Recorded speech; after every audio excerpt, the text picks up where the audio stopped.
Okay, welcome to Happiness Part 2. So last time we watched the Dan Gilbert video, and this time we're going to talk about a few more concepts involved with happiness and the psychology of happiness. So to do this, let's go ahead and answer this question first. All right, you told me your sex. Let's go ahead and go to the next one. Tell me your relationship status. These are the only options I'm giving you. Okay. Now tell me, how happy are you?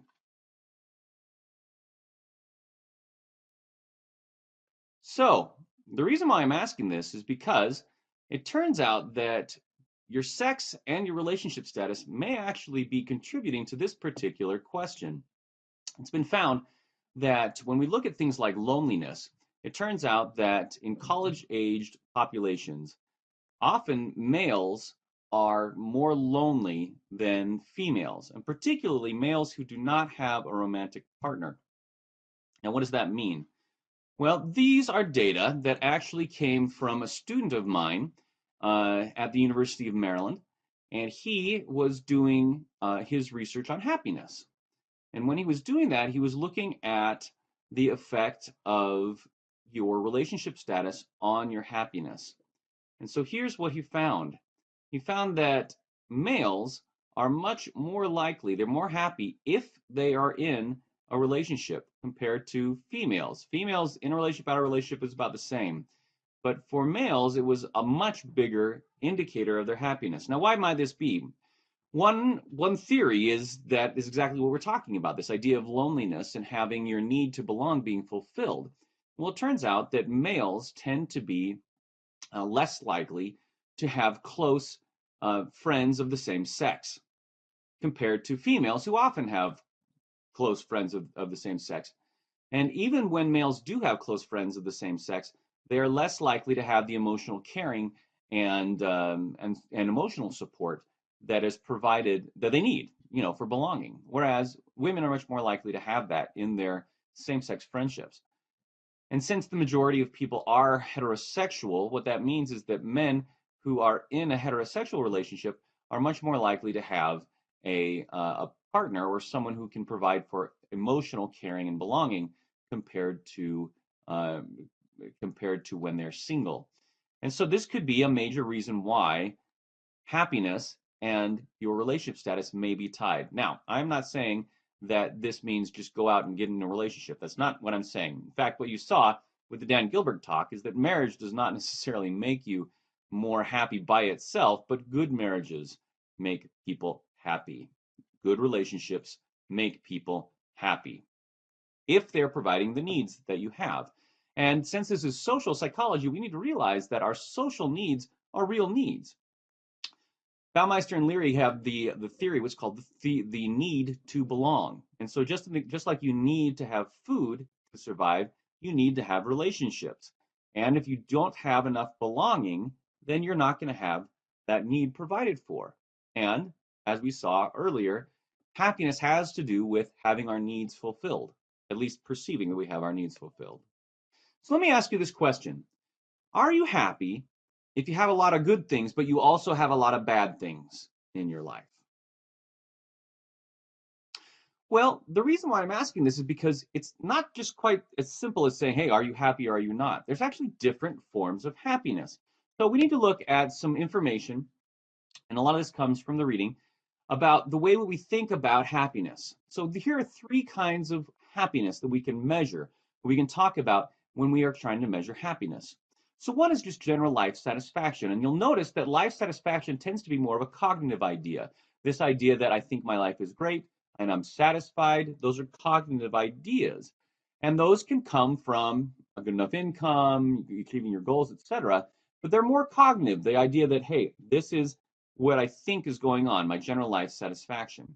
Whereas the positive feelings and negative feelings, those are more of an affective understanding. Remember, we talked about this in emotions, that your affect and your cognition are often tied together, but some people at least, believe that they're very, very different from each other. You can have a whole lot of good things going on in your life, but that is independent of the bad things that are going on in your life. So some people think about this in terms of like a matrix. So it looks something like this. Okay. With this matrix over here, let me go ahead and see if I can change the color here. The matrix, the horizontal axis in this particular case would be good things. So in this case, we would talk about that in terms of good feelings. Whereas the vertical axis would be bad things. That says bad. Not very well. It's bad, bad. Anyway, but what that means is that some people can have a lot of good things going on in their life, but also have a whole lot of bad things going on in their life. Okay? So if the increase is, let's take a look at this. So if the increase is like this, okay, and like this, then that means that when you're talking about these things, you should want to be in the place, let me just show you where I am. You don't want a lot of bad things, but you do want a lot of good things. So you would actually want to be in this quadrant right here. You would want to be down here, where a lot of good things are happening in your life, but not a lot of bad things are happening in your life. You would want to be down here. However, you could be up here. This is when a lot of good things are happening and a lot of bad things. What we're saying here is that the positive feelings, that's part of happiness, right? Having a lot of positive feelings. That's the good things, right? The positive stuff. You want to be here. But you also want to be low in negative feelings. So, for example, somebody could be low in bad things, but also low in good things. And that person's going to be pretty bored. Like nothing's going on. Nothing good, nothing bad. You definitely don't want to be here. This is where a lot of bad is going and no good is going on. That's not where you want to be. But just saying, hey, I'm happy because I feel good is a little bit misleading because you can have good things going on that make you feel good, and you can also have bad things going on that make you feel bad. They're not mutually exclusive. That's what we're trying to say here. Okay, let's keep going. So, when we are talking about these things, let's ask this question. Are optimistic people happier? We need to talk about internal causes, like personality trait type things that influence our happiness. So there do seem to be some things that contribute to your happiness that are just inborn. Now, these might be based off of things like genetics, right? But they're inborn, they're personality traits. So for example, your inborn temperament. Let me pull up my highlighter one more time. Your inborn temperament. That means that some people just have kind of a temperament that means that they are genetically going to be a little happier, right? So even identical twins that are raised apart tend to be more similar in their subjective well-being. It seems to be that genetically, there's something that makes them feel just a little bit more happy, and that's where they tend to be. Your personality traits could be inborn, but it could be learned. So the reason why these are separated is because this personality could be based off of the personality that you learn over time, whereas this is based off of just genetics. When we say inborn temperament, that means just genetically you are just happier. Whereas personality and temperament might be because of the way you were reared, because of your culture. So for example, we know, remember we talked about the big 5 personality traits: openness to experience, conscientiousness, extroversion, agreeableness, and neuroticism. Well, neuroticism means people who are neurotic would be high in neuroticism. They tend to have more negative feelings. That personality trait tends to be negatively correlated with happiness, right? So people who tend to be more neurotic, you're going to be a little less happy. So whether that was learned or inborn, your personality traits tend to influence your happiness. Outlook is what we were talking about in terms of optimism. So, for example, being able to recognize and be grateful for good things in your life tend to lead to more positive outcomes in general. So, is it true that optimistic people tend to be happier? Well, optimistic people tend to have better outcomes. That's for sure. That's for sure. So being able to recognize positive things in your life and be able to be grateful for those things tends to result in more positive outcomes. Resilience is the fact that when bad things happen, you're able to bounce back. Okay? People who are happier, it's not like they never go through bad things, but they are able to bounce back. They're able to come back from negative influences in their life. That's what resilience means. Okay, let's keep going then. Can other people make you happy? Well, this is social psychology, so certainly external causes, including other people, are definitely going to influence your happiness. We know this based off the idea of belonging, for example. Other people's influence on you, it definitely does influence your happiness. Now, if you remember in the last video, we talked enough about sufficient material resources. That's money, right? So if you have enough money, money is going to cause your happiness, but only to a certain point. When you hit enough, it's really going to have a negligible impact on your happiness. After, if you remember, it was about $75,000 per year, and that after that, it's really not going to affect you as much. But social resources are also important, and this is the idea of the need to belong. You need social resources. You need social contact. You need social support. You have to be able to be in a place where your social needs are also being taken care of. Now we saw this when we were looking at the last video when we talked about the ideas of marriage, for example. Good marriages, ones that provide that trust, social support, and those social needs, do lead to happiness. In fact, your relationships are more influential on your happiness than money is. We already know that. In fact, relationships are about as equal as your physical health in terms of impacting your happiness. Your relationships are crucial in you being able to find happiness. Desirable society is a little bit different. In this case, we're talking about ideas of what's going on in the broader society, like in the community. If there are wars, famines, conflicts, that kind of thing, with the society at large allows you to be able to provide for yourself and your family. That does have an impact on your happiness as well. So when you have a more stable society as well as the more stable relationships, those are going to influence your happiness as well. All right, here's a question then. Which of these will make you happier 1 year after they occur? Well, turns out it's about the same. There's a famous study where they found that people who had won the lottery compared to people who had become paralyzed 1 year later were equally happy. Winning the lottery and paraplegia led to equal amounts of happiness 1 year later.